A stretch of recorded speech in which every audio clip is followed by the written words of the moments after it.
네, 이번 순서는 불교에 관한 모든 궁금증을 아무것도 묻지도 따지지도 않고 자신감 있게 알려드리는 무엇이든 알려주마 시간입니다. 네, 이 시간은 많은 불자님들 그리고 시민분들께 불교에 대한 궁금증들을 직접 들어보는 시간입니다.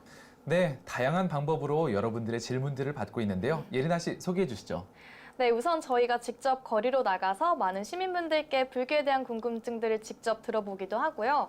여러분들께서 SNS 자신감 밴드나 또 자신감 홈페이지에 궁금증들을 직접 올려주셔도 됩니다.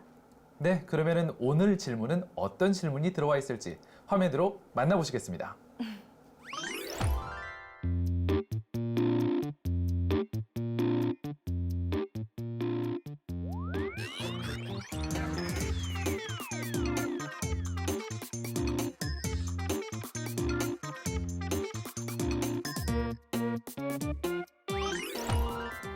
네, 지금 화면으로 지금 궁금증 만나봤는데 오늘 답변 좀 주시겠어요, 스님? 예, 우문사는 우리나라 한국 불교 안에서 어떻게 보면 비구니 스님들이 이 비구니 할 때 그 니자가 들어가면 네. 그 여자라는 뜻이에요. 네. 여자라는 뜻이에요. 그것도 인도 뭐 산스크리트어나 네, 이런 데서 네, 오는 그래서 의사죠. 네. 제가 그런 얘기 해드렸었는데 니자가 들어가는 게 인도에 어떻게 보면 여성 명사를 나타내는 거고 그래서 할머니, 어머니, 언니 이렇게 니자가 들어가는 거라고요. 신기한 게 아니고 그 영향을 받은 거예요. 인도의 진짜? 뿌리가 있어요. 네, 네. 그렇게 해서 비구니, 그 다음에 비구면 남성, 네. 비구니면 여성. 네. 그렇게 해서 운문사가 사실은 가장 대표적인 비구니 스님들의 사찰이고 네. 네. 예전에 사람 많을 때, 그러니까 잘 나갈 때는 한 200분 정도씩 살았었어요. 네. 그래서 농담 삼아 얘기할 때 뭐 볼펜 하나씩만 공양해도 비용이 상당하다.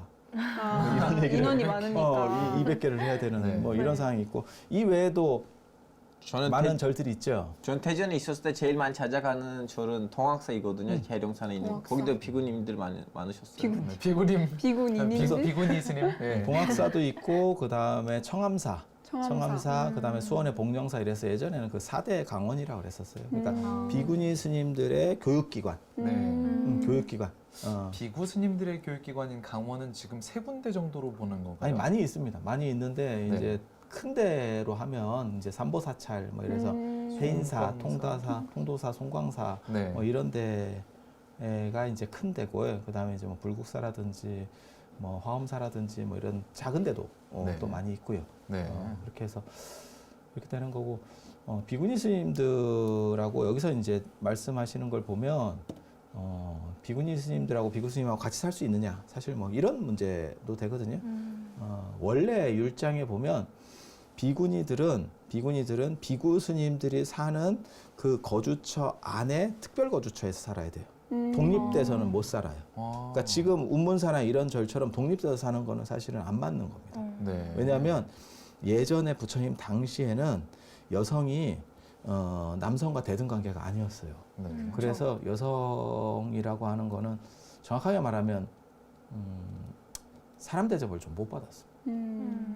그리고 부처님 당시에도 사실 율장 맨 4분율 첫 권에 보면 그 나오거든요. 여성만으로 이루어진 가정. 그러니까는 남자들이 다 없어지고 여성만 이루어지는 가정도 있을 수 있잖아요. 엄마하고 네. 딸하고 살면 네. 엄마, 딸, 며느리 뭐 이렇게 살고 있으면 여성만으로 이루어진 가정이잖아요. 네. 그러면 거기에는 가장이 없기 때문에 정당한 호구를 안 보고 그 가산을 정부에서 물수해요. 그러니까 안 사는 집이라고 생각하는 거예요. 사람이 없는 집. 너무해. 그게 그게 부처님 당시 네. 인도 스타일인 거예요. 그래서 여성이라고 하는 신분이 너무 낮았었기 때문에 독립된 교단을 만들어줄 수 없었어요. 근데 이제 잘 모르시는 분들이 뭐라고 자꾸 얘기를 하냐면 이게 남녀 차별이 아니냐. 근데 그 당시에는 이 정도 이상 해줄 수가 없어요. 이거 독립 인격체로 안 보던 시절이라니까. 이미 그때 당시에는 여성이 출가를 해서 승려가 되는 것 자체도 파격이었다고 네, 봤었잖아요. 굉장히 그거는 놀라운 거예요. 네. 세계 종교 사상 유일하게 일어나는 현상이고 그다음에 지금도 개신교나 천주교의 성직자가 여성 성직자는 거의 없어요. 개신교에 가끔 있는데 그 대부분 이단 종교 스타일에서 여성 성직자가 나오지 여성 목사가 나오지 천주교는 아예 불가능한 거고 원칙적으로 그건 네. 불가능한 거예요. 네. 그래서 불교가 얼마나 진전된 종교인지는 알 수 있죠. 하지만 그 당시 사회 풍속이 그랬었기 때문에 오늘날 관점에서 왜 5대5를 안 해줬느냐라고 말할 수는 없어요. 그거는 진짜 너무너무 불가능한 얘기를 하는 거예요. 네. 그거를 이제 후견지명의 오류라고 하는 거거든요. 그러니까는 선견지명의 오류가 아니고 후견지명의 오류. 후견지명의 결과론적으로 봤을 때 지금 보면 그것도 박한 거였어 라고 얘기하는 거예요. 네. 그거 안 맞잖아. 근데 지금 얘기인 거고 네. 그 시절에는 그것도 엄청난 거예요. 그렇게 해서 여성을 독립적인 교단으로 만들어줄 수 없어요. 그래서 남성 집단 안에서 어떤 특수한 지역을 구분을 해주고 그 안에서 비구니 스님들은 사실 수 있게. 그래서 문제가 생기면 이 비구 스님들이 보호해주게. 외부적으로 문제들이 생겼을 때. 네. 아무리 속상하기도 과거에는 해서. 네, 아무리 과거에는 그게 사회적으로 맞는 무척 거라고 해도 많이 용인되는 일이라고 해도 현대에서 저희가 보기에는 좀 헐 이런 느낌이죠. 아, 그랬나 이렇게. 그래서 지금 같은 경우는 지금 조계종 같은 경우는 비구니 스님들만 사는 절들이 있어요. 네. 네. 그리고 요즘 들어서 이제 이건 진짜 최근 들어서 생긴 일이에요. 최근 들어서 그리고 조계종은 특별하지 않으면 비구 스님하고 비구니 스님하고 같이 사는 게 용납이 원래는 안 돼요. 네. 원래는 왜냐하면 거기에 오래 살다 보면 사람이 문제가 생길 수도 있기 때문에 그걸 소지를 미연에 제거하기 위해서. 네. 그런데 요즘은 큰 절들 같은 데서는 비구니 스님들이 소임자로 들어오는 경우들도 있어요. 네. 그건 이제 사람들도 많고 그래서 이제 공간들이나 이런 것들이 다 분리가 되고 네. 그다음에 여성이 특별히 잘하시는 부분들이 있어요. 성향이 맞는 부분들, 뭐 사찰 음식이라든지 템플 스테이라든지. 네. 그래서 그런 쪽 일을 보시는 스님들이 큰 절에도 네, 많이 뵌것 비구니 스님들이 같아요. 있어요. 비구니 스님. 그렇게 해서 요즘은 같이 사는. 네. 그러니까 역할이 약간 분리되는 거죠. 그리고 종단에서도 지금은 그렇지 않은데 몇 년 전에는 재무국장, 재무부장은 비구니 스님이 한 적도 있어요. 네. 그러니까 그런 거를 이렇게 계산하고 이런 것들은 네. 여성이 어떻게 보면 더 깔끔하게 할 수 있다. 안 그러면 뭐 문화부장을 됐었던 적도 있고 뭐 그런 식으로 소임을 줄 때도 있어요. 네. 그런데 지금 그래서 보다 보면 이렇게 비구니 스님들만 사는 데도 있고 가끔은 비구 스님들 사는 데도 있는데 대처 스님이 아닌 이상은 작은 절에서 같이 살 수는 없습니다. 네. 법으로 정해져 있는 아니, 거. 정해져 있는 건 아닌데 그냥 사회 통념상 그다음에 눈으로 봤을 때 뭐 이게 좀 그렇죠. 그러니까 큰 절은 워낙 크기 때문에 소음도 많고. 별 아, 네. 채들이 다 나눠져 있다고요. 네. 안에서도 이쪽 동 저쪽 동 건물이 나눠져 완전히 있으니까. 나눠져 있어서 네. 그걸 분할하기가 좋아요. 네. 근데 네. 작은 데서는 그 역할 분담이 어려우니까. 안 되죠. 그리고 네.